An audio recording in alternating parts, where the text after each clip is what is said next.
السلام علیکم دوستو، میں ہوں عمران اور آپ دیکھ رہے ہیں میرا یوٹیوب چینل ہیلو ورلڈ۔ تو گائز، آج ہم بات کرنے والے ہیں کماد کے بارے میں۔ کماد جو کہ ایک بہت بڑی فصل جس سے شکر حاصل کی جاتی ہے اور جس کو بہت زیادہ دنیا میں استعمال کیا جاتا ہے۔ جتنی بھی میٹھی چیزیں ہوتی ہیں تقریباً تمام میں اسی فصل سے بننے والی شوگر، جسے ہم چینی بھی کہتے ہیں، آپ استعمال کرتے ہیں۔ اور جتنی بھی میٹھی چیزیں ہوتی ہیں ان میں تمام میں کسی نہ کسی طرح سے انڈائریکٹلی یا ڈائریکٹلی اس کا بہت بڑا رول ہے اس فصل کا، جس میں چینی شامل ہے، گڑ شامل ہے۔ جو بھی آپ میٹھی چیز کھاتے ہیں تقریباً بنا کر اس میں اس کا بہت بڑا ایک رول ہے۔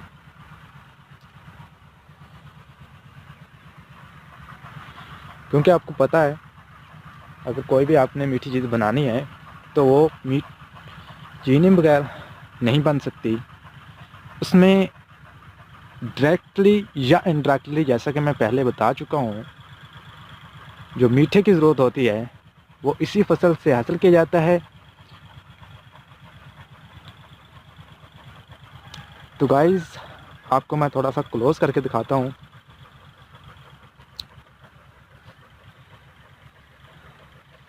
یہ دیکھتے ہیں، یہ وہ فصل ہے۔ اور اگر اس کی لمبائی کی بات کی جائے تو اس کی لمبائی مختلف ہوتی ہے۔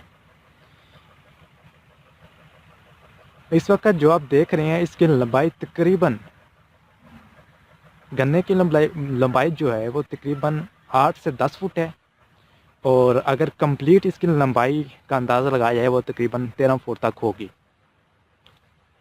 اور عام طور پر اس کی لمبائی 20 فٹ تک بھی جاتی ہے، لیکن وہ کماد زیادہ پائیدار نہیں ہوتا کیونکہ وہ گر جاتا ہے زیادہ لینتھی ہونے کی وجہ سے۔ بہرحال یہاں پہ آپ دیکھ پا رہے ہیں فصل کماد، جس کا ہماری زندگیوں میں ایک بہت بڑا رول ہے۔ ایسے ہماری خوراک میں ایک بہت بڑا رول، اہم کردار ادا کرتی ہے، کیونکہ میٹھے کے بغیر ہم ادھورے ہیں۔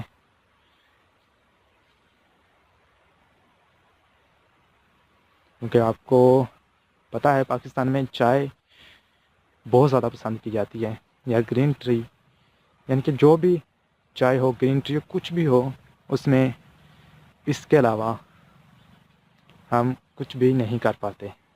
تو اس لیے میں نے اسٹارٹنگ میں بول دیا تھا، ڈائریکٹلی یا انڈائریکٹلی اس کا ہماری زندگیوں میں بہت بڑا رول ہے۔ اس وقت یہاں پہ جس ایریا میں اس وقت موجود ہوں، یہاں پہ بہت بڑی تعداد میں اس فصل کو کاشت کیا جاتا ہے۔ اگر ہم بات کرتے ہیں اس فصل کو کاشت کرنے کے کیا کیا فائدے ہیں، تو فرسٹ آف آل یہ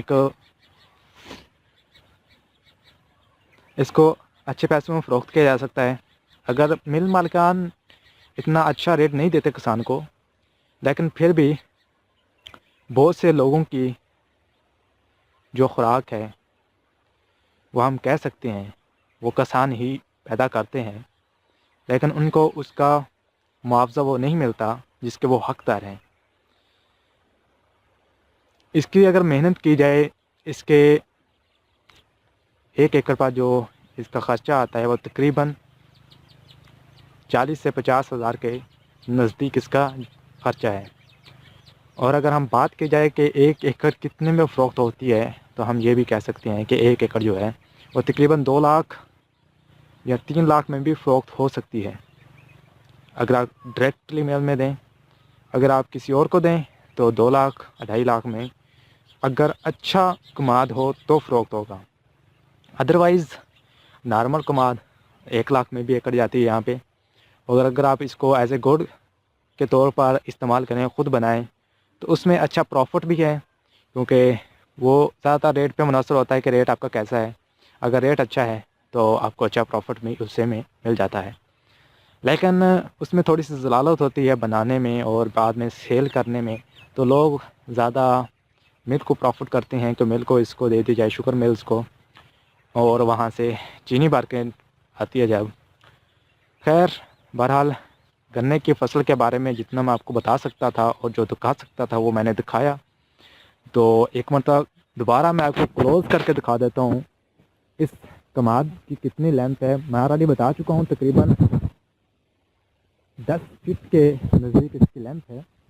میں آپ کو اوپر سے نیچے تک دکھاتا جاتا ہوں، تقریباً 10 فٹ میں کہہ رہا ہوں۔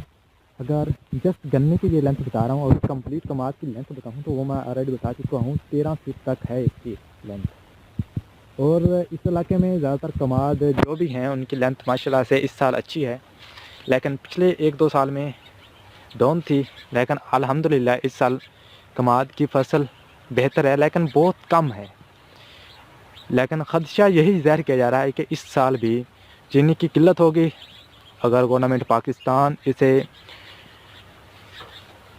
باہر سیل کرتی ہے تو، جیسا کہ پچھلے سال میں اسی سال کے سٹارٹنگ میں ہمیں نے چینی فروخت کر دی تھی اور اس کے بعد ہمیں چینی کے بحران کا سامنا کرنا پڑا اور چینی تقریباً 110 روپے پر بھی سیل ہوتی رہی، جو کہ اس گورنمنٹ کی بہت بڑی ناکامی تھی۔ اور دوسری طرف اگر آپ کو میں گندم کی فصل دکھاؤں تو گندم کی فصل بھی اس سال بہت زیادہ کاشت کی گئی ہے، لیکن جیسا کہ آپ جانتے ہیں کہ اس حکومت نے اس پہ بھی ایک اچھا فیڈ بیک نہیں دیا۔ اس فصل کو بھی انہوں نے گندم کو سیل کیا باہر اوور کنٹری میں ایسے پروفٹ کی خاطر، تو بعد میں جیسے جو بحران برپا ہوا اس کا جو خمیازہ ہے وہ عوام کو بھگتنا پڑا۔ تو ہم یہ کہہ سکتے ہیں کہ اس گورنمنٹ میں وہ پلاننگ نہیں کی اور جس کی وجہ سے جو نقصان ہے وہ عوام کو بھگتنا پڑا۔ تو کیونکہ نہ ہی انہوں نے چینی کو سیل کر کے اچھا کیا اور نہ ہی اس فصل کو گندم کو انہوں نے سیل کر کے اچھا کیا، کیونکہ جب انہوں نے گندم سیل کی اس کے بعد جو آٹے کی قیمتیں تھیں وہ آسمان کو چھونے لگیں، اور جب انہوں نے چینی سیل کی تو اس کے بعد جو چینی کا حال تھا، چینی 65 روپے پر تھی، اور بعد میں جو چینی کا ریٹ بڑھا وہ تقریباً 70 روپے کے قریباً بڑھ گیا، یعنی کہ آپ 200% تک کہہ سکتے ہیں کہ چینی کا ریٹ بڑھا اور چینی جو ہے وہ 110 روپے تک سیل ہو رہی تھی۔ تو بہرحال امید کرتے ہیں کہ گورنمنٹ میں جو غلطی کی تو وہ نیکسٹ ٹائم نہیں کرے گی، کیونکہ جو غلطی کرتے ہیں ہمیں اس سے سبق مل جانا چاہیے۔ اگر ہم نیکسٹ دوبارہ کرتے ہیں تو پھر اللہ حافظ ہے۔ الحمدللہ اس سال گندم کی جو فصل ہے پاکستان میں بہت بڑی تعداد میں پہلے کی نسبت کاشت کی گئی ہے۔ اب دیکھنا یہ ہوگا کہ اس کا رزلٹ کیا آتا ہے، کیا جو پچھلے سال ہمیں دیکھنے کو یعنی کہ 2020 میں ہمیں دیکھنے کو ملا وہی 2021 میں ہمیں فیس کرنا پڑے گا، یا گورنمنٹ اپنی غلطی سے سیکھے گی اور اس کی قیمت کو گرائے گی، تاکہ دیہاتیوں کے لیے تو خیر اتنا مسئلہ نہیں ہے لیکن شہری اس میں پیس رہے ہیں۔ اور بہرحال اس سے زیادہ میں کچھ نہیں کہوں گا، ویڈیو کو اینڈ کرتے ہیں، دعاؤں میں رکھے گا یاد رہیے گا میرے ساتھ۔ اللہ حافظ۔